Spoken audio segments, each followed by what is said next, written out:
हर हर महादेव दोस्तों, स्वागत है आपका अपने YouTube चैनल बी ट्रैवलर पर। दोस्तों, आज की इस वीडियो में हम बात करेंगे महाराष्ट्र के एक और प्रसिद्ध ज्योतिर्लिंग मंदिर के बारे में, जिसे भीमाशंकर मंदिर के नाम से जाना जाता है। दोस्तों, पिछली वीडियो में मैंने आपको 8वें ज्योतिर्लिंग यानी कि त्र्यंबकेश्वर मंदिर की यात्रा की जानकारी दी थी। अगर आपने मेरी इस वीडियो को नहीं देखा है तो आप इस वीडियो को देखने के बाद उस वीडियो को जरूर देखिएगा। और दोस्तों, इस वीडियो में हम आपको 6ठे ज्योतिर्लिंग मंदिर यानी कि भीमाशंकर मंदिर की यात्रा से जुड़ी सभी जानकारी डिटेल में देने की कोशिश करेंगे। जैसे आप भीमाशंकर मंदिर कैसे जाएं, भीमाशंकर मंदिर की यात्रा के दौरान कहाँ ठहरे और कितने बजट में ठहरे, भीमाशंकर मंदिर में दर्शन करने के लिए कैसे जाएं, और मंदिर में दर्शन करने के बाद उसके आसपास में और कहाँ पर घूमने के लिए जा सकते हैं और दर्शन करने के लिए जा सकते हैं, और यहाँ पर खाने पीने की क्या व्यवस्था रहेगी और आपको कैसे करनी होगी।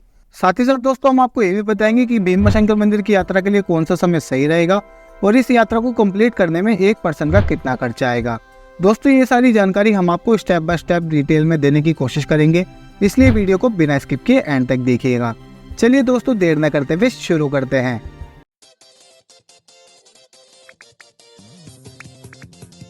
भीमाशंकर ज्योतिर्लिंग मंदिर महाराष्ट्र के पुणे से लगभग 100 किलोमीटर की दूरी पर स्थित एक बहुत ही पवित्र और प्रसिद्ध मंदिर है, जो कि 12 ज्योतिर्लिंग मंदिरों में से 6वें स्थान पर आता है। भीमाशंकर मंदिर सादरी रेंज की पहाड़ियों पर बोरगिरी गांव में स्थित है, और भीमाशंकर मंदिर की खास बात यह है कि ये मंदिर भीमाशंकर वाइल्ड लाइफ सेंचुरी में स्थित है, इसलिए इस मंदिर तक जाने के लिए घने जंगल में से होकर जाना पड़ता है। और मंदिर में दर्शन करने के बाद ट्रैक करके आसपास के प्रसिद्ध स्थान पर जाने का भी एक अलग ही आनंद आता है।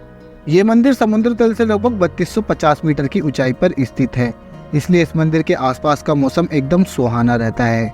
अगर आप भी भीमाशंकर ज्योतिर्लिंग मंदिर में आकर महादेव जी के दर्शन करना चाहते हैं तो सबसे पहले आपको ये जानना होगा कि आप भीमाशंकर मंदिर तक कैसे पहुंच सकते हैं। दोस्तों, आप भीमाशंकर मंदिर तक बस, ट्रेन या फ्लाइट के माध्यम से पहुंच सकते हैं। अगर आप बस के माध्यम से भीमाशंकर मंदिर तक आना चाहते हैं तो आपको पुणे के छत्रपति शिवाजी बस स्टैंड से डेली स्टेट ट्रांसपोर्ट की बसेस मिल जाती हैं।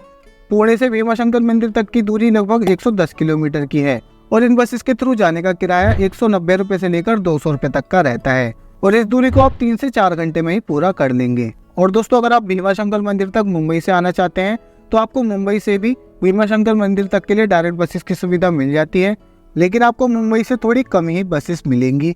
अगर आप पुणे से आएंगे तो आपको थोड़ा बेटर ऑप्शन मिलता है पुणे से आने का। एंड अगर आप ट्रेन के माध्यम से भीमाशंकर मंदिर तक पहुंचना चाहते हैं तो आपको पुणे रेलवे स्टेशन तक अपने शहर से ट्रेन से आना होगा। पुणे रेलवे स्टेशन ही भीमाशंकर मंदिर का सबसे नियरेस्ट रेलवे स्टेशन है, और ये रेलवे स्टेशन भारत के कई बड़े शहरों से ट्रेन के माध्यम से वेल कनेक्टेड है, तो आपको यहाँ तक के लिए ट्रेन इजीली मिल जाती है। अगर आपको यहाँ तक के लिए ट्रेन नहीं मिलती है तो आप मुंबई पहुंचकर वहाँ से भी पुणे तक पहुँच सकते हैं या फिर भीमाशंकर मंदिर तक पहुँच सकते हैं। और अगर आप पुणे रेलवे स्टेशन तक पहुँच जाएंगे तो आपको पुणे रेलवे स्टेशन के बाहर से ही ऑटो मिल जाते हैं, जो कि आपको पुणे के छत्रपति शिवाजी बस स्टैंड तक ड्रॉप कर देंगे। 60 से 80 रुपये लेते हैं ऑटो वाले। आप इन ऑटो के थ्रू बस स्टैंड तक पहुँच सकते हैं, देन वहाँ से आप बसेस ले सकते हैं भीमाशंकर मंदिर तक पहुँचने के लिए, जैसे कि मैंने आपको पहले भी बताया था। या फिर आप पुणे रेलवे स्टेशन के बाहर से भी टैक्सी बुक करके भीमाशंकर मंदिर तक पहुँच सकते हैं, जिसका किराया 3000 रुपये से लेकर 3500 रुपये तक का रहता है वन साइड का। एंड अगर आप फ्लाइट के माध्यम से भीमाशंकर मंदिर तक पहुंचना चाहते हैं तो आप अपने शहर से पुणे एयरपोर्ट तक बाय फ्लाइट आ सकते हैं। पुणे एयरपोर्ट ही भीमाशंकर मंदिर का सबसे नियरेस्ट एयरपोर्ट है। पुणे एयरपोर्ट तक के लिए भी आपको डायरेक्ट फ्लाइट की सुविधा मिल जाती है भारत के कई बड़े शहरों से। अगर आपको यहाँ तक के लिए नहीं मिलती है तो आप उसी तरह मुंबई पहुँचकर मुंबई से यहाँ तक पहुँच सकते हैं। तो चलिए दोस्तों, अब आप भीमाशंकर बस स्टैंड तक पहुँच जाएंगे तो अब बात कर लेते हैं कि आप कहाँ पर और कितने बजट में अपने ठहरने की व्यवस्था कर सकते हैं। दोस्तों, आपको ठहरने के लिए बस स्टैंड के आसपास में और या फिर मंदिर परिसर के आसपास में home stage, lodges and hotel देखने को मिल जाएंगे, जो कि आपको 600 रुपये से लेकर 1000 रुपये तक में देखने को मिल जाते हैं। लेकिन ठहरने के लिए कम ऑप्शन होने की वजह से यही सारे होटल्स सीजन टाइम में काफ़ी महंगे हो जाते हैं, जो कि आपको 2000 रुपये से लेकर 2500 रुपये तक में मिलते हैं सीजन टाइम में। एंड दोस्तों, अगर यहाँ पर खाने पीने की व्यवस्था की बात करें तो आपको यहाँ पर खाने पीने के लिए कोई टेंशन नहीं होने वाली है, बिकॉज खाने पीने के लिए आपको भोजनालय बस स्टैंड के आसपास में देखने को मिल जाएंगे या फिर मंदिर परिसर के आसपास में भी देखने को मिल जाते हैं, जहाँ पर आप अपने खाने पीने की व्यवस्था कर सकते हैं। यहाँ पर आपको ब्रेकफास्ट से लेकर लंच एंड डिनर की सुविधा मिल जाती है। अगर एक नॉर्मल थाली की कॉस्ट की बात करें तो आपको 100 रुपये से लेकर 120 रुपये तक की कॉस्ट आती है एक नॉर्मल थाली की। तो चलिए दोस्तों, अब खाने पीने की व्यवस्था की भी बात हो गई है तो अब बात कर लेते हैं कि आप मंदिर में दर्शन करने के लिए कैसे जा सकते हैं। दोस्तों जैसे ही आप थोड़ा पैदल चलकर मंदिर परिसर के रास्ते पर पहुंचते हैं, आपको लगभग 350 सीढ़ियां उतरकर मंदिर तक जाना होता है। अब दोस्तों आप ये जान लीजिए कि अगर आप वीकेंड टाइम में यहाँ पर आए हैं या फिर आप किसी त्योहार पर आए हैं और न्यू ईयर के टाइम में यहाँ पर आए हैं, तो आपको भीड़ देखने को तो मिलेगी ही। इसमें आपके 3 से 4 घंटे लग जाते हैं दर्शन करने में। तो आपको लाइन कुछ यहाँ तक लगी हुई दिखाई देती है, जो कि मंदिर की सीढ़ियों तक चढ़ती हुई जाती है। आप ये लाइन देख सकते हैं कि कितनी भीड़ होती है। और अगर आप वीकडेज में आएंगे तो आपको थोड़ी कम भीड़ देखने को मिलती है आप जब जाएंगे तो। अब इसी रास्ते में आपको प्रसाद की दुकानें भी देखने को मिलेंगी, जहाँ से आप प्रसाद ले सकते हैं। अब लाइन में लगने के बाद आप अंदर भगवान भोलेनाथ जी के ज्योतिर्लिंग रूप के दर्शन करने के लिए जा सकते हैं। लेकिन दर्शन करने से पहले आइए जानते हैं भीमाशंकर मंदिर की खास कहानी को। पुराणों के अनुसार त्रिपुरासुर नाम का एक राक्षस हुआ करता था, जिसका वध करने के लिए भगवान शिव और माता पार्वती ने मिलकर भीम रूप जैसा बड़ा रूप धारण करके त्रिपुरासुर नाम के राक्षस का वध किया। इसलिए इन्हें भीमाशंकर नाम से जाना जाता है। भीम यानी कि विशाल रूप होता है। राक्षस का वध करने के बाद सभी देवी देवताओं ने भगवान शिव से विनती की कि वह हमेशा के लिए यहाँ पर विराजमान हो जाएं, और भगवान शिव ने उन सभी देवी देवताओं की विनती को स्वीकार किया और यहाँ पर ज्योतिर्लिंग रूप में विराजमान हुए। दोस्तों जब आप मंदिर में दर्शन करने के लिए जाएंगे तो आपको इस मंदिर में दर्शन करने के लिए कोई समस्या नहीं होने वाली है। आप इस मंदिर में ज्योतिर्लिंग को छूकर उनके दर्शन भी कर सकते हैं। बस आपको इस बात का ध्यान रखना है कि अगर आप वीकेंड टाइम में यहाँ पर आए हैं या फिर शिवरात्रि के टाइम में यहाँ पर आए हैं या फिर न्यू ईयर के टाइम में यहाँ पर आए हैं, तो आपको थोड़ी समस्या हो सकती है भीड़ की वजह से। अदरवाइज आपको यहाँ पर दर्शन करने में कोई समस्या नहीं होने वाली है, आराम से दर्शन हो जाते हैं। और अगर आप छुट्टियों के दिन में यहाँ पर आएंगे तो आपको 3 से 4 घंटे लगते हैं दर्शन करने में। अगर आप वीकडेज में यहाँ पर आएंगे तो आपको 15 से 20 मिनट में आराम से दर्शन हो जाते हैं। आप यहाँ पर अच्छे से दर्शन करने के बाद मंदिर के बाहर ही गुरु गोरक्षनाथ जी के दर्शन करने के लिए जा सकते हैं, जिनका यहाँ पर मंदिर बना हुआ है। और यहाँ पर भी आप अच्छे से दर्शन करिए और उसके बाद मंदिर की मार्केट वाले रास्ते से होते हुए थोड़ा ही दूरी पर चलकर आपको भीमा नदी का उद्गम स्थान भी देखने को मिलता है। आप यहाँ पर जरूर जाइएगा।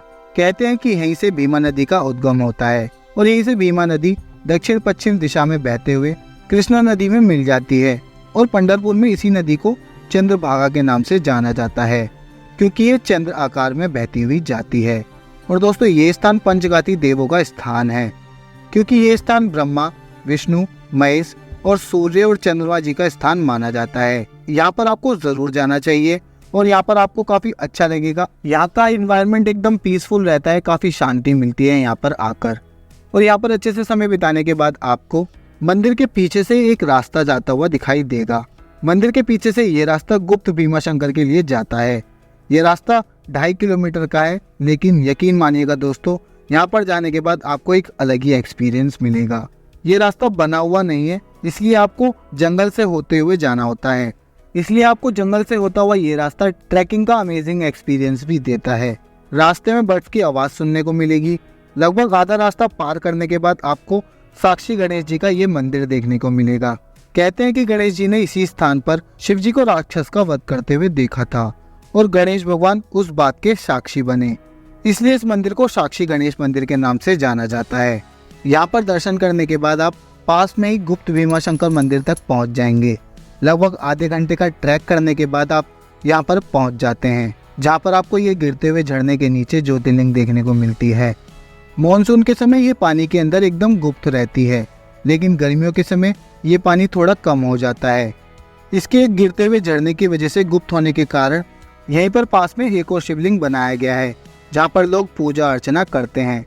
अब आप यहाँ पर थोड़ा अच्छे से समय बिताने के बाद मुंबई पॉइंट के लिए जा सकते हैं। मुंबई पॉइंट भीमाशंकर मंदिर के एंट्री गेट के पास में ही स्थित है।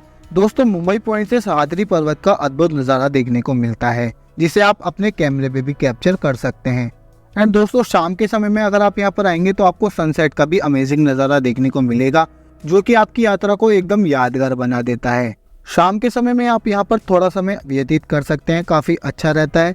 लेकिन दोस्तों इस बात का ध्यान रखिएगा, अगर आप उसी दिन वापसी करना चाहते हैं तो आपको अपनी ये लिस्ट से निकालना पड़ेगा। आप यहाँ पर नहीं घूम सकते हैं, बिकॉज शाम के 6 बजे तक ही बसेस चलती है वापस मुंबई या फिर पुणे तक जाने के लिए।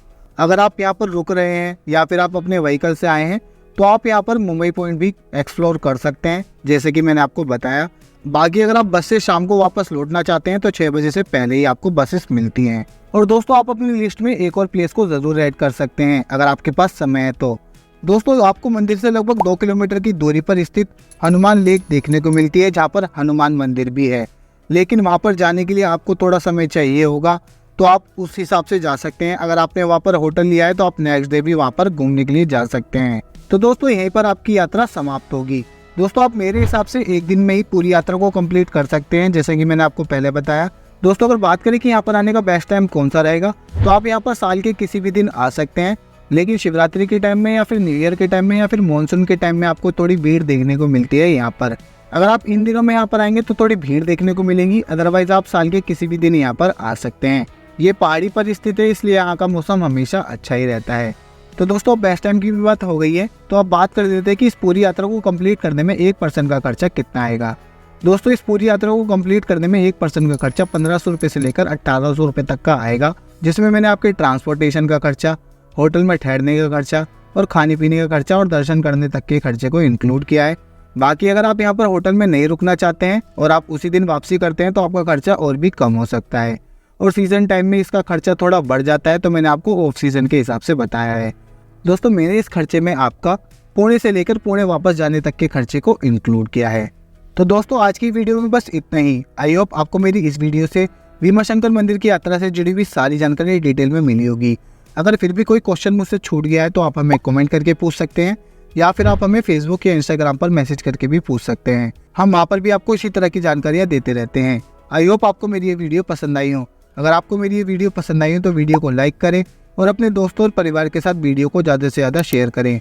एंड ऐसी ही और वीडियोस को देखने के लिए चैनल को सब्सक्राइब करें और बेल आइकन को प्रेस करना ना भूलें, ताकि आने वाली इसी तरह की और भी वीडियोस को आप सबसे पहले देख सकें। मिलते हैं अगली एक और इन्फॉर्मेटिव वीडियो के साथ। तब तक के लिए हर हर महादेव दोस्तों। Thank you so much. जय हिंद।